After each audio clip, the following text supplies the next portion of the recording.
যুক্তরাষ্ট্রের সঙ্গে সরাসরি আলোচনা বয়কট করে ট্রাম্পকে হত্যার হুমকি দিলেন ইরান। ইসরায়েলি আগ্রাসনে গাজায় অবস্থিত 2 শতাধিক সংবাদকর্মী নিহত। গাজায় এই নির্মম হত্যাচার্যের মধ্যে ইসরায়েলি পররাষ্ট্রমন্ত্রীকে স্বাগত জানালেন আরব আমিরাত। ফিলিস্তিনের পক্ষ নিয়ে মিছিল করায় বাংলাদেশ সহ 4 শতাধিক শিক্ষার্থীর স্টুডেন্ট ভিসা বাতিল করল যুক্তরাষ্ট্র। এতক্ষণ শুনছিলেন সংবাদ শিরোনাম, এবারে বিস্তারিত।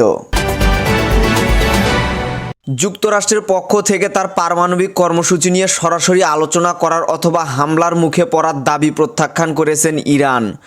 ইরান প্রতিবেশী দেশগুলোকে হুঁশিয়ারি দিয়েছে যে যদি তারা যুক্তরাষ্ট্রের হামলায় সহায়তা করে তাহলে তারা হামলার লক্ষ্যবস্তু হতে পারে। যুক্তরাষ্ট্রের সাথে সম্ভাব্য যুদ্ধের জন্য প্রস্তুত ইরান। এরই মাঝে ইরানের ইসলামী বিপ্লবী গার্ড সহ সামরিক বাহিনীর সকল অংশকে সর্বাত্মক যুদ্ধ প্রস্তুতির নির্দেশ দেওয়া হয়েছে। কেবল যুক্তরাষ্ট্র নয়, এই প্রথমবারের মতো যুদ্ধে যেসব দেশ মার্কিনীদের বিন্দুমাত্র সহায়তা করবে সেসব দেশেও হামলা চালানো হবে বলে রাষ্ট্রীয় সতর্কবার্তা দিয়েছে ইরান। সেক্ষেত্রে পুরো উপসাগরীয় অঞ্চলে জ্বলে উঠবে যুদ্ধের লেলিহান দাবানল। যুক্তরাষ্ট্রের প্রেসিডেন্ট ডোনাল্ড ট্রাম্পের সামরিক হুমকি, ইতিমধ্যে গাজা এবং লেবাননে খোলাখুলি যুদ্ধ, ইয়েমেনে সামরিক আঘাত, সিরিয়া নেতৃত্ব পরিবর্তন এবং ইসরায়েলে ইরান আদান প্রদান সম্পর্কিত হামলার পর মধ্যপ্রাচ্যের পরিস্থিতিকে আরও উত্তেজিত করেছে। নাম প্রকাশ না করার সত্ত্বেই ইরানের সামরিক বাহিনীর জ্যেষ্ঠ কর্মকর্তা বরাত দিয়ে রয়টার্স জানিয়েছে, প্রতিবেশী ও আঞ্চলিক 6টি দেশকে আনুষ্ঠানিক সতর্কবার্তা জানিয়ে বলা হয়েছে কোনোভাবেই যেন ইরানের হামলার জন্য যুক্তরাষ্ট্রকে তাদের ভূখণ্ড ব্যবহার করতে না দেয়া হয়। এমনকি সেসব দেশের আকাশপথ ব্যবহার করার সুযোগ দেয়া চলবে না। তেমনটি হলে ওইসব দেশকে শত্রুপক্ষ হিসেবে পাল্টা হামলা চালাবে ইরান। সতর্কবার্তা পাওয়া দেশগুলো হলো তুরস্ক, কাতার, সংযুক্ত আরব আমিরাত, ইরাক, বাহরাইন ও কুয়েত। এদিকে উত্তপ্ত এই পরিস্থিতির মাঝেই মার্কিন প্রেসিডেন্ট ডোনাল্ড ট্রাম্পকে মাথায় গুলি চালিয়ে হত্যার হুমকি দেওয়া হয়েছে ইরানের কট্টরপন্থী গণমাধ্যম কেহান ইন্টারন্যাশনালে। অনেকেই এই গণমাধ্যমকে সর্বোচ্চ ধর্মীয় নেতা আয়াতুল্লাহ আলী খামেনির মুখপাত্র বলে বিবেচনা করে। ফিলিস্তিনের অবরুদ্ধ গাজা ভূখণ্ডে সাংবাদিকের তাঁবুতে হামলা চালিয়েছে ইসরায়েল। এতে এক ফিলিস্তিনি সাংবাদিকের মৃত্যু হয়েছে। এ ঘটনায় আহত হয়েছে আরও 9 জন।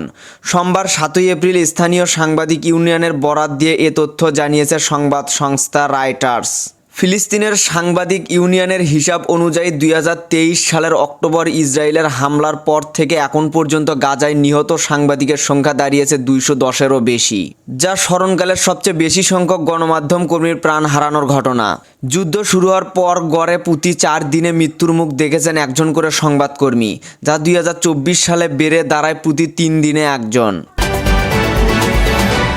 ইসরায়েল যখন গাজায় নির্মম গণহত্যা চালাচ্ছে, ঠিক সেই সময়ই ইসরায়েলি পররাষ্ট্রমন্ত্রীকে স্বাগত জানিয়েছে সংযুক্ত আরব আমিরাত। আমিরাতের সরকারি সংবাদ সংস্থা আমিরাতি নিউজ এজেন্সি জানিয়েছে, রোববার 6 এপ্রিল আবুধাবিতে ইসরায়েলি পররাষ্ট্রমন্ত্রী দিগিওন সাআরকে স্বাগত জানান সংযুক্ত আরব আমিরাতের পররাষ্ট্রমন্ত্রী শেখ আবদুল্লাহ বিন জায়েদ আল নাহিয়ান। প্রতিবেদনে বলা হয়, কর্মকর্তারা ইসরায়েল ও আমিরাতের মধ্যে ক্রমবর্ধমান দ্বিপাক্ষিক সম্পর্ক নিয়ে এবং সর্বশেষ আঞ্চলিক উন্নয়ন এবং এর প্রভাব, বিশেষ করে গাজা উপত্যকার মানবিক সংকট নিয়ে আলোচনা করেছেন। এ সময় শেখ আবদুল্লাহ যুদ্ধবিরতি এবং জিম্মিদের মুক্তির লক্ষ্যে কাজ করার অগ্রাধিকারের উপর জোর দেন। সেই সাথে এই অঞ্চলের সংঘাত এড়ানোর গুরুত্বের উপরেও জোর দেন তিনি। এছাড়াও বেসামরিক নাগরিকদের সুরক্ষা এবং গাজার মানবিক সংকটের সহায়তা বৃদ্ধির লক্ষ্যে সব কূটনৈতিক প্রচেষ্টার প্রতি সংযুক্ত আরব আমিরাতের সমর্থন নিশ্চিত করেন আরব আমিরাতের পররাষ্ট্রমন্ত্রী। ফিলিস্তিনিকে সাপোর্ট করে মিছিল করার অপরাধে 5 বাংলাদেশি সহ 4 শতাধিক বিদেশি শিক্ষার্থীর স্টুডেন্ট ভিসা বাতিল করেছে যুক্তরাষ্ট্র। এসব শিক্ষার্থী গত 2 বছর ফিলিস্তিনে ইসরায়েলিদের বর্বর হামলা ও হত্যাচার্য বিরোধী আন্দোলনে অংশ নিয়েছিলেন। ভিসা বাতিলকৃত বিদেশি শিক্ষার্থীদের অধিকাংশই ফিলিস্তিনের পক্ষে আন্দোলন করতে গিয়ে সহিংস কর্মকাণ্ডে জড়িয়ে পড়েছিল। প্রশাসন বিশ্ববিদ্যালয় ও কলেজগুলোর সঙ্গে সমন্বয় করে তাদের চিহ্নিত করে সিদ্ধান্ত নেওয়া হয়েছে। ট্রাম্প প্রশাসন বিদেশি ছাত্রছাত্রীদের বিরুদ্ধে ব্যবস্থা নিয়েই থেমে থাকেননি। এমনকি যুক্তরাষ্ট্রের নাগরিক হবার পরও ফিলিস্তিনিদের পক্ষে বিক্ষোভ করার অপরাধে চাকরি পাবার ক্ষেত্রে বিধিনিষেধ আরোপ করেছে।